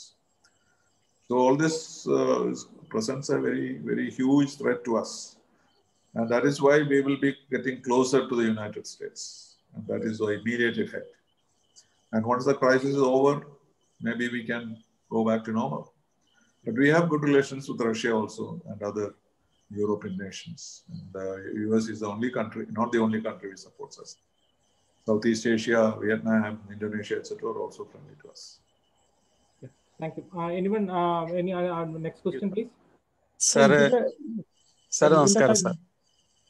Sir ഈ ഇന്ത്യയുടെ relations Arab നേഷൻസും ഇസ്രായേലും ഇത് അവർ രണ്ടും enemies ആണല്ലോ. പക്ഷെ India ഈ രണ്ട് ചേരികളുമായിട്ട് എങ്ങനെയാണ് ആ ബാലൻസ് മെയിൻറ്റെയിൻ ചെയ്യുന്നത്? അതൊരു ചർച്ചയ്ക്ക് വരാൻ സാധ്യതയില്ല. തീർച്ചയായിട്ടും അതൊരു പ്രശ്നമായിരുന്നു. പക്ഷെ ആ പ്രശ്നം ഏതാണ്ട് പരിഹരിച്ചു കഴിഞ്ഞല്ലോ. Latest UAE and Bahrain have also normalized relations with Israel. This is a surprise and a wonder. കാരണം 1979 ആദ്യമായിട്ട് ഈജിപ്റ്റ് നോർമലൈസ് ചെയ്ത റിലേഷൻസ്. ആൻഡ് ഈജിപ്റ്റ് ഒറ്റയ്ക്ക് ഈ അറബ് രാജ്യങ്ങളെല്ലാം പിന്തള്ളിയിട്ട് ഒറ്റയ്ക്ക് പോയി നെഗോഷിയേറ്റ് ചെയ്ത് ഇസ്രായേൽ പിടിച്ചു വെച്ചിരുന്ന സ്ഥലങ്ങളെല്ലാം തിരിച്ചെടുത്തു. അന്ന് ലോകം മുഴുവനും അത് അതിശയിക്കുകയും അറബ് രാജ്യങ്ങൾ ഈജിപ്തിനെതിരായിട്ട് യുദ്ധം ചെയ്യാൻ തയ്യാറാവുകയും ചെയ്തു. 79 അതൊരു വലിയ ഡ്രമാറ്റിക് ആയിട്ടുള്ള സിറ്റുവേഷൻ ആയിരുന്നു. നോൺ അലൈൻഡ് കൺട്രീസ് എല്ലാം ഈജിപ്തിനെതിരായിട്ട് പാലസ്റ്റൈനെ വെറുതെ കളഞ്ഞു എന്നുള്ള ഒരു ചാർജിൽ ആ സമയത്ത് നമുക്ക് ഇസ്രായേലുമായിട്ട് നമുക്ക് ബന്ധം ഉണ്ടായിരുന്നില്ല. പക്ഷെ അതിനുശേഷം ഒരുപാട് സംഭവങ്ങൾ ഉണ്ടായി. നമ്മൾ 1992 മുതൽ ഇസ്രായേലുമായിട്ട് അടുത്ത ബന്ധം സ്ഥാപിച്ചു. നമുക്ക് മിലിറ്ററി സപ്ലൈസ് തുടങ്ങി. അവർക്കുള്ള മോഡേൺ ടെക്നോളജി, ടെററിസത്തിലായാലും സ്പൈയിങ്ങിലായാലും ഒക്കെയുള്ള ടെക്നോളജികളെല്ലാം നമുക്ക് ലഭിക്കാൻ തുടങ്ങി. അപ്പോൾ അത് അറബ് രാജ്യങ്ങളും അത് അംഗീകരിച്ചു. സൗദി അറേബ്യ ബന്ധം സ്ഥാപിച്ചു. ഇറാൻ ഒഴികെ ബാക്കി എല്ലാ രാജ്യങ്ങളും ഇസ്രായേലുമായിട്ട് ബന്ധം സ്ഥാപിക്കാൻ തുടങ്ങി. അപ്പൊ നേരത്തെ ഉണ്ടായിരുന്ന നമ്മുടെ ഈ രണ്ടുപേരെയും കൂടെ ബാലൻസ് ചെയ്യുന്ന ഒരു ഇഷ്യൂ അതില്ലാതായി. നമ്മൾ ഓപ്പൺ ആയിട്ട് ഇസ്രായേലുമായിട്ടുള്ള ബന്ധം സ്ഥാപിച്ചു. യുദ്ധം ഉണ്ടാകാതിരിക്കാൻ ശ്രമിച്ചു. അറബ് രാജ്യങ്ങളിൽ നിന്നുള്ള പിടിച്ചെടുത്തിട്ടുള്ള സ്ഥലങ്ങൾ തിരിച്ചു നൽകണം എന്നുള്ള നമ്മുടെ നയത്തിൽ മാറ്റം ഉണ്ടായില്ല. അത് ഇസ്രായേലും അത് സഹിക്കുകയായിരുന്നു. 67 ബോർഡറിലേക്ക് ഇസ്രായേൽ പിന്മാറണം എന്നുള്ള നമ്മുടെ ആവശ്യം ഇപ്പോഴും നിലനിൽക്കുകയാണ്. പക്ഷെ ഇപ്പോ ഇത് കഴിഞ്ഞാൽ ഇപ്പൊ സൗദി അറേബ്യയും കുവൈറ്റും മറ്റുള്ള ബാക്കി GCC രാജ്യങ്ങളെല്ലാം ഇസ്രായേലുമായിട്ട് ബന്ധം സ്ഥാപിക്കാൻ പോവുകയാണ്. ഇത് നമുക്ക് വളരെ നന്നായ ഉള്ളൊരു സംഭവമാണ്. കാരണം മിഡിൽ ഈസ്റ്റ് ആണല്ലോ കുറേയൊക്കെ നമ്മുടെ ഭാവി നിലനിൽക്കുന്നു. അപ്പൊ ഇസ്രായേലും UAE അറബ് രാജ്യങ്ങളുമായിട്ടുള്ള ബഹളത്തിനിടയിൽ നമ്മൾ പെട്ടുപോയാൽ വലിയ പ്രശ്നങ്ങൾ ഉണ്ടാകുമായിരുന്നു. അത് ട്രംപിന്റെ ഒരു വലിയ നേട്ടം തന്നെയാണ്.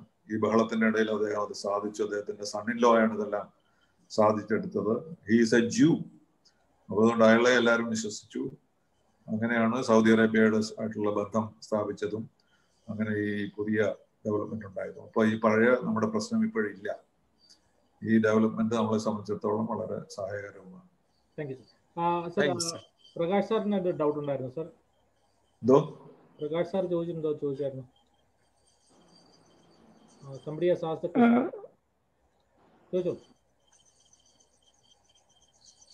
Session is open.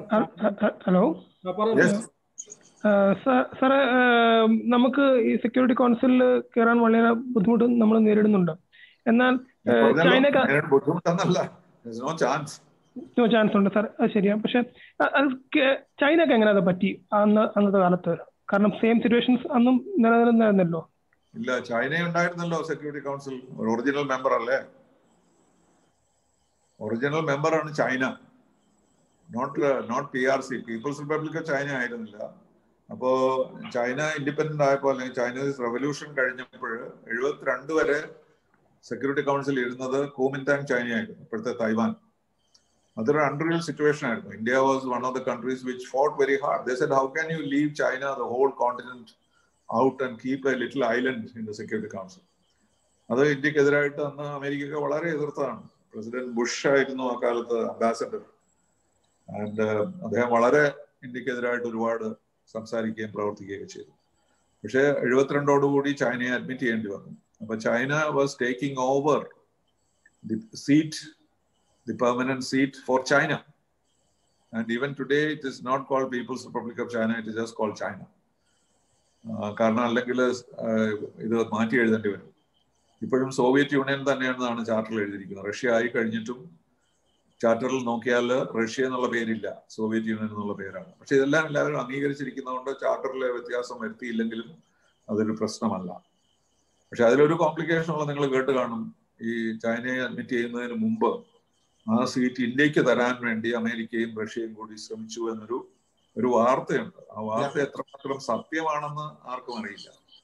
എന്റെ അഭിപ്രായത്തിൽ അത് സംഭവിക്കാൻ സാധിക്കാത്തതാണ്. കാരണം ചൈനയുടെ സീറ്റ് എടുത്ത് ഇന്ത്യക്ക് തരിക എന്ന് പറഞ്ഞാൽ അത് ഒരു വലിയ പ്രശ്നമായിട്ട് മാറും പിന്നീട്. കാരണം അവർ ചൈനയെ അംഗീകരിക്കുമ്പോൾ ഇന്ത്യക്ക് മാറി വരേണ്ടി വരും. അതുകൊണ്ട് പണ്ഡിറ്റ് നെഹ്റു വളരെ, അത് എത്രമാത്രം സത്യമാണെന്ന് അറിയില്ല, പക്ഷെ അദ്ദേഹം അത് വേണ്ടെന്ന് തന്നെയാണ് പറഞ്ഞത്. ഞങ്ങൾക്ക് ചൈനയുടെ സീറ്റ് വേണ്ട, ഞങ്ങൾക്ക് സീറ്റ് ഞങ്ങൾ സമയമാവുമ്പോൾ, ഞങ്ങൾ അതിനുള്ള ശക്തി ഉണ്ടാവുമ്പോൾ ഞങ്ങൾ ചോദിക്കാം എന്ന് പറഞ്ഞാണ് അദ്ദേഹം മറുപടി നൽകിയതെന്നാണ് കഥ. ഇതിനൊന്നും വലിയ ഡോക്യുമെന്റേഷൻ ഒന്നുമില്ല. അദ്ദേഹത്തിന്റെ സിസ്റ്റർ ആയിരുന്നു, വിജയലക്ഷ്മി പണ്ഡിറ്റ് ആയിരുന്നു അന്ന് ന്യൂയോർക്കിൽ ഉണ്ടായിരുന്നു. അപ്പം ബ്രദറും സിസ്റ്ററുമായിട്ടുള്ള കൊറസ്പോണ്ടൻസിലാണ് ഈ കാര്യങ്ങളൊക്കെ വന്നിരിക്കുന്നത്, പബ്ലിക് ആയിട്ടില്ല. പക്ഷേ അതൊരു ട്രിക്ക് ആയിരിക്കും എന്നാണ് പലരും വിചാരിക്കുന്നത്. കാരണം ചൈനയെ കൊണ്ടുവരാൻ വേണ്ടി ഇന്ത്യ ശ്രമിക്കുന്നത് കൊണ്ട് അതൊരു ടെസ്റ്റ് പോലെ, ഇന്ത്യക്ക് കൊടുത്താൽ ഇന്ത്യ ചൈനയോടുള്ള സപ്പോർട്ട് പിൻവലിക്കും എന്നുള്ള ഒരു വിശ്വാസത്തിലാണ് അവരത് ഓഫർ ചെയ്തത്. പക്ഷെ പണ്ഡിറ്റ് നെഹ്റു അത് അംഗീകരിച്ചില്ല. അദ്ദേഹം പറഞ്ഞത് ഞങ്ങൾ ആവശ്യപ്പെടാം. അങ്ങനെ നമ്മളിപ്പോൾ 1979 മുതൽ ആവശ്യപ്പെട്ടുകൊണ്ടിരിക്കുകയാണ്, ആരും തരുന്നില്ല. പക്ഷെ ഇങ്ങനെ ഒരു ഓഫർ ഉണ്ടായിരുന്നോ, അത് നമ്മൾ റിജക്ട് ചെയ്തോ എന്നുള്ളതൊക്കെ ചരിത്രപരമായിട്ട് ഇനിയും തെളിയിക്കപ്പെടേണ്ടതാണ്. Thank you. Any other questions? We have 7 more minutes with him. We will evaluate anyone. Foreign പോളിസിയുമായിട്ട് ബന്ധപ്പെട്ട് ഇപ്പൊ ശ്രീലങ്ക ഉൾപ്പെടെ ഇന്ത്യയുടെ അയൽ രാജ്യങ്ങൾ, ഇവിടെ മുമ്പ് അനിൽ പറഞ്ഞത് പാകിസ്ഥാൻ, നേപ്പാൾ അങ്ങനെയൊക്കെയുള്ള രാജ്യങ്ങൾ, അത് മാത്രമല്ല ശ്രീലങ്ക ഉൾപ്പെടെ ഇപ്പൊ ഈ അടുത്ത നടന്ന ഇലക്ഷനിൽ പോലും മഹീന്ദ്ര രാജപക്ഷരെ ചൈനയുടെ ഒരു പക്ഷപാതിയായിട്ടാണ് ട്രീറ്റ് ചെയ്യുന്നത്. അപ്പം മുഴുവൻ അയൽ രാഷ്ട്രങ്ങളും ഇപ്പോൾ ചൈനയുടെ കീഴിലേക്ക് പോകുന്ന, അല്ലെങ്കിൽ അവരുടെ ഇൻഫ്ലുവൻസ് വളരെയധികം വർദ്ധിച്ചു വരുന്ന ഒരു കാഴ്ചയാണ് ഉണ്ടാകുന്നത്. അതൊരു ശരിക്കും ഇന്ത്യയുടെ ഒരു ഫോറിൻ പോളിസിയുടെ ഒരു ചെറിയ പരാജയമാണോ? അല്ല, ഇതിന് ഫണ്ടമെന്റൽ ആയിട്ട് നമ്മൾ ഓർക്കേണ്ടത്, neighbours will never be your friends. Let's be sure about that. If you are a big country, small countries will never be your friends. So നമ്മളിപ്പോൾ ചൈനയെ കുറ്റം പറയുന്നുണ്ട്, ശരിയാണ്, ചൈന ഇതിലെല്ലാം ഇടപെടുന്നു, അവരെല്ലാം സഹായിക്കുന്നു. പക്ഷെ ചൈന വരുന്നതിന് മുമ്പ് എന്തായിരുന്നു സ്ഥിതി? നമ്മൾ വലിയ സ്നേഹമായിരുന്നോ പാകിസ്ഥാനുമായിട്ടോ നേപ്പാളുമായിട്ടോ ബംഗ്ലാദേശുമായിട്ടോ? എല്ലാം വലിയ സ്നേഹമൊന്നും ആയിരുന്നില്ലല്ലോ. അവരെത്രയോ പ്രശ്നങ്ങൾ, മാൾഡീവ്സുമായിട്ടൊക്കെ എത്രയോ ഉണ്ടായിരുന്നു, ലാൻഡ് പ്രശ്നങ്ങൾ ഉണ്ടായിരുന്നു, ശ്രീലങ്കയുമായിട്ട് തമിഴ് ഇഷ്യൂ ഉണ്ടായിരുന്നു, നമ്മളവിടെ ടെററിസ്റ്റ് ഗ്രൂപ്പ്സിനെ വളർത്തി. ഇതൊന്നും ചൈനക്കാർ ചെയ്തതല്ലോ. അപ്പൊ ഇതൊക്കെ ഒരു സാധാരണ സംഭവമാണ്. നമ്മളിപ്പം ചാണക്യന്റെ അർത്ഥശാസ്ത്രത്തിലെല്ലാം നമ്മൾ നമ്മുടെ ഫോറിൻ പോളിസി ബേസ് ചെയ്തിരിക്കുന്നു. അതിൽ പ്രത്യേകമായിട്ട് പറഞ്ഞിട്ടുണ്ട്, never trust your neighbours. Your neighbours will never be your friends. അതാണ് സംഭവിച്ചിരിക്കുന്നത്. അവർ പറഞ്ഞത് your friends will be the far away neighbours, not the next door neighbours, but beyond that. Say South East Asia, ASEAN countries, Indonesia, Malaysia, Singapore, അത് ഒരു വശത്ത്. പിന്നെ ഒരു വശത്ത് Gulf countries, and then further towards Europe and so on. So our friend circle will not be in our neighborhood, and whatever you give them, they will not be happy. And when China came and offered them more, they immediately went on that direction. But now they are realizing it with this Belt Road Initiative, which is a debt trap. China has created a debt trap by giving them all these huge loans. And then when they demand that, these countries will have nothing to give back. And therefore, they'll all be under the control of the Chinese. That is their strategy. അതിപ്പോൾ അവർക്ക് മനസ്സിലായി തുടങ്ങിയിട്ടുണ്ട്, ശ്രീലങ്കയും മാൾഡീവ്സിനും ഒക്കെ, ബംഗ്ലാദേശിനും എല്ലാം. അപ്പൊ അതുകൊണ്ട് മാറ്റം വന്നേക്കും. പക്ഷെ നമ്മളത് മാനേജ് ചെയ്തുകൊണ്ടിരിക്കുകയാണ് റിലേഷൻഷിപ്പ്. ഇപ്പൊ ബംഗ്ലാദേശിൽ as long as Hasina is Prime Minister, India had a good relationship. But now recently, last few months, that has also suffered on account of this citizenship law. Bangladesh is quite upset about that because their Muslims from Bangladesh cannot come to India anymore. And so that's a problem for them because because now they are saying Bangladesh, this is going to be better than India. But still now that was not the situation. So a lot of refugees used to come to India. And that has resulted in some tension with Bangladesh. Nepal is unbelievable that Nepal is behaving like this. That I suppose is also China is prompting them because we have nothing to lose by Nepal becoming hostile, but they have a lot to lose. You know, Nepal citizens are almost like Indian citizens for various purposes. They can even get jobs in the government in India. And you know, amount of money that we give them, the electrical projects, water projects. We are so much involved in Nepal. And I can't understand why they should create this problem and saying that this little Kala Pani or whatever is theirs. And it could have been negotiated, but must be at the Chinese instigation. But as you know, we have not reacted. We don't react to Nepal as we would react to Bangladesh or to Sri Lanka. So we still think that it will come back. And Mr. Modi has a personal interest because that is the only Hindu kingdom in the world. So he is not anxious to go and have a fight with a Hindu kingdom. So he is very careful and he is very patient.